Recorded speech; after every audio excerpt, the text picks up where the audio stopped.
Assalamualaikum warahmatullahi wabarakatuh. Perkenalkan, nama saya Banjar Kasfaya bersama teman-teman saya.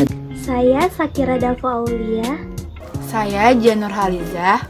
Saya Nabila Azahra Purdana. Saya Putri Nabila. Saya Desinta Safanaila. Di sini kita akan mempresentasikan tentang hoaks merupakan disinformasi sebagai konsekuensi kehadiran media baru. Dari judul tersebut, kita akan membahas beberapa poin-poin seperti definisi teori komunikasi antarpersonal dan teori komunikasi kelompok. Yang kedua, kita akan membahas tentang fenomena kehadiran media baru beserta dengan dampak negatif dan positifnya. Yang ketiga, pengaruh budaya akibat konsekuensi munculnya media baru. Definisi teori komunikasi antarpersonal dan teori komunikasi kelompok. 1. Kelompok antarpersona merupakan proses, yaitu rangkaian sistematis perilaku yang bertujuan terjadi dari waktu ke waktu atau berulang kali. Dalam komunikasi antarpersona memerlukan beberapa teori, antara lain: A. Teori kebutuhan hubungan interpersonal. Terdapat 3 macam, yaitu kebutuhan untuk inklusif, kebutuhan untuk kontrol, kebutuhan anak afeksi. B. Teori disonansi kognitif merupakan teori yang bersinggungan dengan psikologi. C. Teori project view.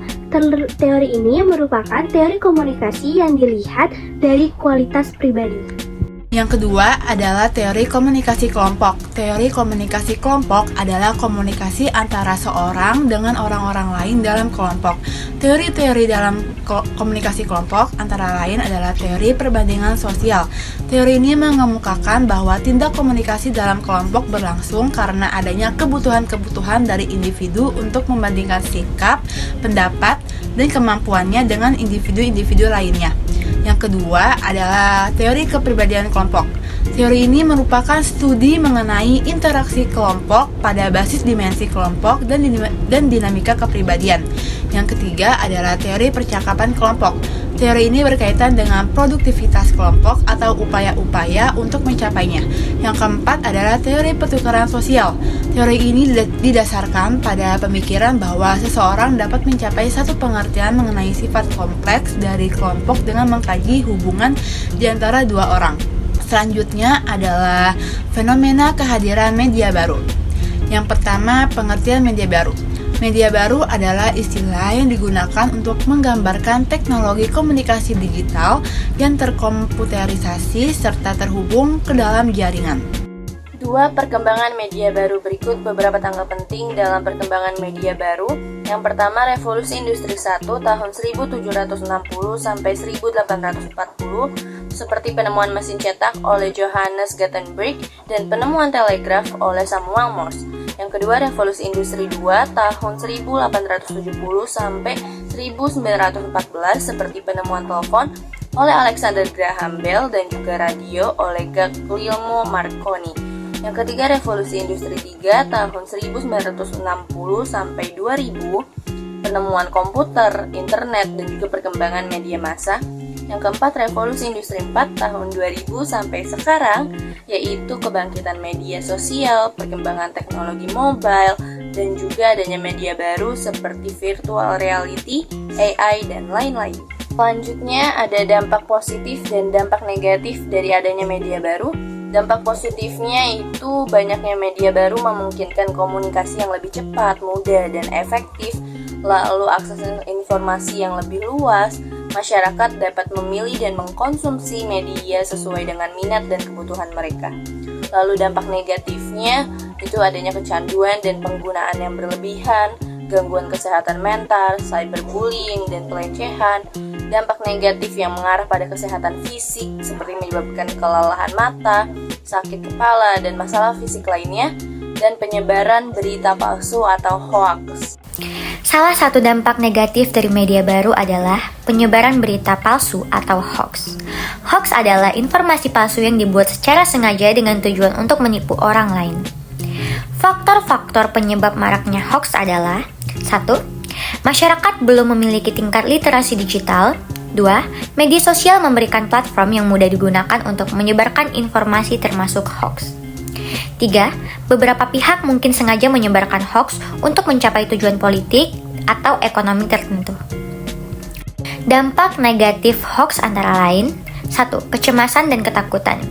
2. Kehilangan kepercayaan terhadap informasi yang diterima. 3. Terjadi polarisasi dan perpecahan dalam masyarakat. 4. Ketidakpercayaan masyarakat terhadap institusi. 5. Ketidakstabilan politik. Upaya yang dapat dilakukan untuk menanggulangi hoax di antara lain adalah 1. Berhati-hati dengan judul provokatif. 2. Verifikasi sumber berita. 3. Tidak terprovokasi dan tidak menyebarkan kembali. Perubahan budaya akibat konsekuensi dari hadirnya media baru. Teknologi merupakan suatu faktor yang harus diperhitungkan dalam mempengaruhi perubahan budaya yang meliputi perubahan fungsi kebudayaan dan perilaku manusia dalam masyarakat.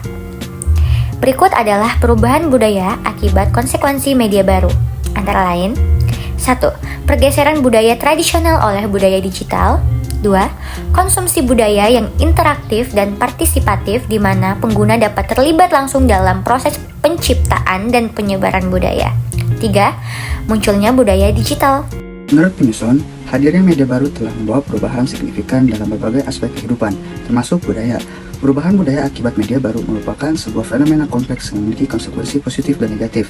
Penting bagi masyarakat untuk, yang pertama, menyadari dan memahami dampak media baru terhadap budaya. Yang kedua, menjaga dan melestarikan budaya lokal dan tradisional. Yang ketiga, mendorong akulturasi yang seimbang dan berkelanjutan. Yang keempat, menggunakan media baru secara bertanggung jawab dan kritis. Yang kelima, menghargai keberagaman budaya dan menolak diskriminasi. Berikut adalah beberapa solusi yang dapat diberikan mengenai situasi dari perubahan budaya akibat konsekuensi dari hadirnya media baru. Yang pertama, pendidikan dan kesadaran publik mengenai penggunaan yang bijak dan etis terhadap media baru, termasuk media sosial. Yang kedua, memberikan pelatihan dan pendidikan mengenai keterampilan digital kepada masyarakat. Yang ketiga, pengawasan dan regulasi yang tepat terhadap konten yang tersebar di media baru. Yang keempat, mendorong pembentukan komunitas online yang positif dan mendukung. Yang kelima, melibatkan berbagai pihak terkait termasuk pemerintah, lembaga pendidikan, perusahaan media, dan masyarakat sipil dalam mengembangkan solusi yang holistik terhadap dampak perubahan budaya akibat media baru. Dari pembahasan di atas, kesimpulannya bahwa media baru tidak terlepas dari perkembangan teknologi.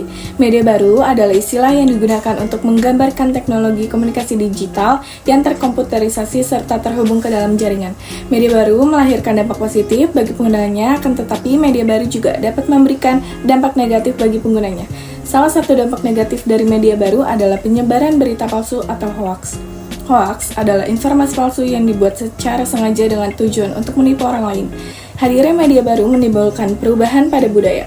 Masyarakat harus mampu memanfaatkan media baru dengan berbagai upaya untuk memperkaya dan memperkuat budaya, tanpa kehilangan identitas dan keunikan budaya lokal.